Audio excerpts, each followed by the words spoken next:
On va donc accueillir le collège Simone Veil, s'il vous plaît.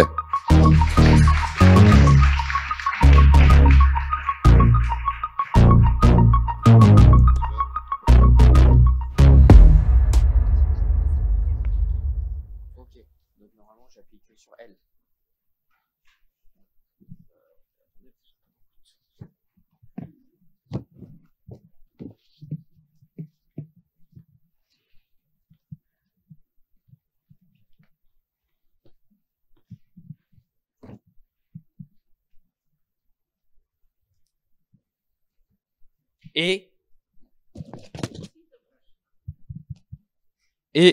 Oh, la mer monte. Si, relisez les rapports du GIEC, c'est sûr. À la base, les activités des hommes, ils produisent beaucoup trop de gaz à effet de serre, ce qui réchauffe le climat. Conséquence, les glaciers fondent. Le plus préoccupant, ce sont les glaciers terrestres, qui font monter le niveau de l'eau. Et là, on n'est pas tous égaux. Altitude moyenne de Paris, 35 mètres. Altitude moyenne de Poissy, 500 mètres. Je dis ça, je dis rien. Parce que c'est plus compliqué que ça. Ce qu'il faudrait surtout, en tout cas, c'est que d'urgence, les humains changent leurs habitudes. Charlotte va nous en parler.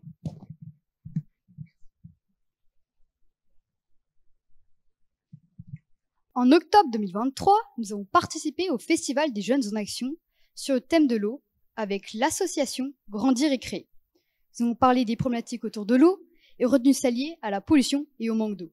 C'est ce qui a défini nos sujets de préoccupation pour l'année. Pollution des eaux pluviales par les mégots autour du collège, pollution de l'eau potable par les PFAS à Rumilly, pluviométrie locale à Poissy, sensibilisation aux économies d'eau et révolution au collège dans le domaine du ménage. Nous partageons régulièrement nos réflexions dans le journal du collège Enveloppe Simone. Nous saisissons toutes les occasions de prendre la parole en public, comme lors de la Biennale du climat à Annecy en octobre, où les éco-volontaires des années précédentes nous ont rejoints pour l'occasion. Je laisse Lucas vous expliquer notre premier sujet. En effet, c'est au Festival des Jeunes en Action que nous avons lancé notre projet sur la pollution par les mégots. Nous avons d'abord fait un tour du collège pour observer le trajet de l'eau de pluie. Puis nous avons étudié le plan de récollement des eaux pluviales pour savoir comment ils circulent. Adrien et Charlotte ont proposé des prototypes pour tenter de retenir les mégots au niveau des plaques de collecte. Mais nous n'avons pas les moyens de mettre ces essais en application. Notre action doit se faire autrement. Dans l'idée qu'il vaut mieux prévenir que guérir, on peut demander l'installation de cendriers sondage, un peu rigolo, ou de cendriers urbains, tout simple. Il faut inciter les fumeurs à changer leur habitude, comme par exemple faire connaître le cendrier de poche. Nous avons invité monsieur le maire pour lui exposer nos idées. Il s'est engagé à faire poser plus de plaques. Ici commence le Fier. Le Fier, c'est la rivière qui coule pas loin de Poissy et qui récupère nos eaux pluviales. Mais nous aimerions plus de sensibilisation par affichage, un peu comme à Paris l'été dernier avec de l'humour. Nous contacterons le Grand Annecy, notre agglomération, pour en discuter. En attendant, je passe la parole à Éséis. En octobre 2023, nous avons entendu parler d'une grave pollution de l'eau potable à Rumilly par des perfluorés. Des captages ont été fermés et le réseau a été raccordé à celui de l'agglomération qui puise son eau dans le lac d'Annecy. Le sujet est complexe et nous avons cherché des informations dans les médias. Nous avons pris conscience qu'il faut s'interroger sur la validité de nos sources. De quels médias s'agit-il? La presse, les réseaux sociaux, qui parlent? Est-ce un journaliste, un homme politique, un militant, un citoyen? En ce qui concerne les PFAS, ils sont utilisés pour de très nombreux usages. Les poêles anti-adhésives, les fardes pour les skis, la mousse anti-incendie, les cosmétiques, les vêtements. Il faut que les industriels trouvent des alternatives non polluantes et que les consommateurs acceptent de changer leurs habitudes. Maintenant, Edgar va vous parler de gaspillage. Grâce à France Nature Environnement, nous avons pu bénéficier du programme pédagogique de la Malle Gaspido. Le principe est celui d'un jeu de loi qui se joue par équipe. Chaque équipe a un capital d'eau au départ et rencontre sur le parcours des événements qui lui font gagner ou perdre de l'eau.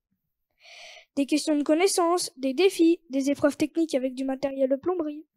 L'équipe gagnante est celle qui a le mieux préservé sa ressource en eau. L'intérêt n'est pas seulement de gagner, c'est aussi de découvrir les gestes nécessaires pour économiser l'eau et prendre conscience de la consommation d'eau dans des situations concrètes de la vie de tous les jours. Changer ses habitudes pour lutter contre le gaspillage car l'eau est précieuse. Rose va vous résumer ce que nous savons de la pluviométrie à Poisy. À Poisy, nous avons des relevés pluviométriques depuis 12 ans. Alors, nous avons essayé de voir ce qu'on peut en déduire.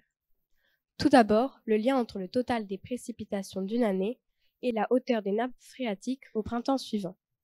Vous voyez en bas de la diapo ? 2022 avec la flèche orange et 2023 avec la flèche bleue.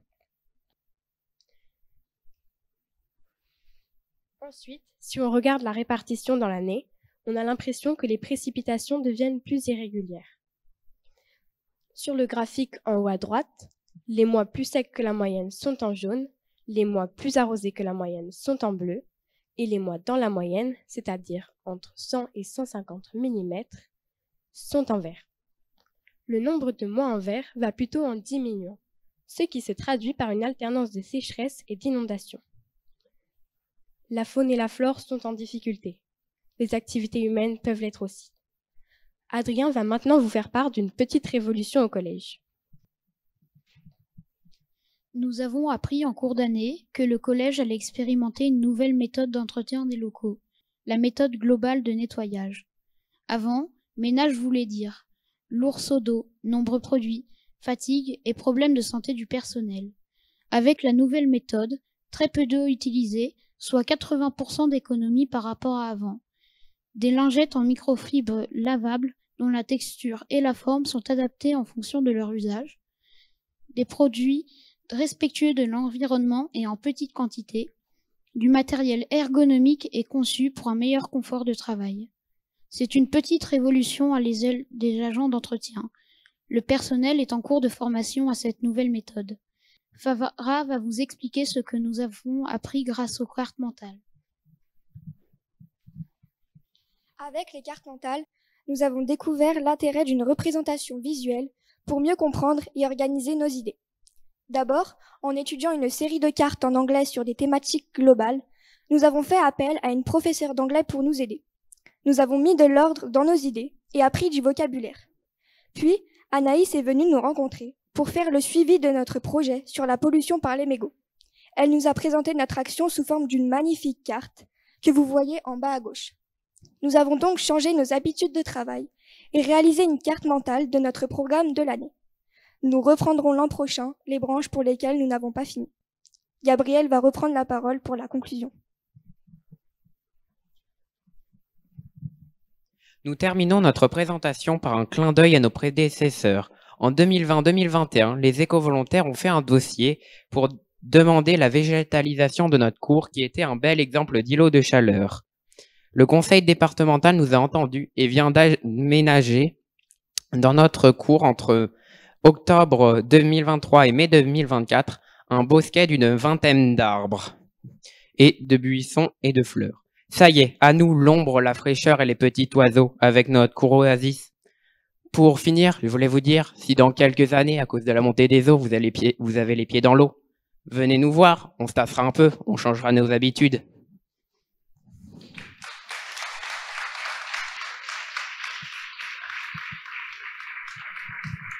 Effectivement, je crois qu'on peut les applaudir. Donc, c'est le collège Simone Veil. Je crois que nos amis, les membres du jury, ont un micro également. Si éventuellement vous avez des questions pour ces jeunes gens, je vous en prie.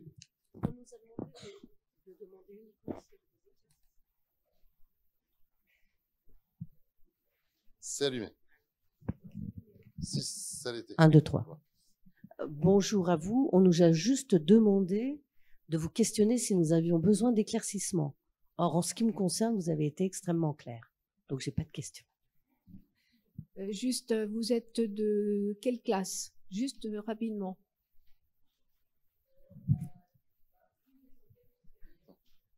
D'accord. Donc, tous des 5e, sauf Gabriel qui est 4e. Pas d'autres questions? Eh ben, on peut les applaudir. Et on va accueillir donc du coup la classe suivante.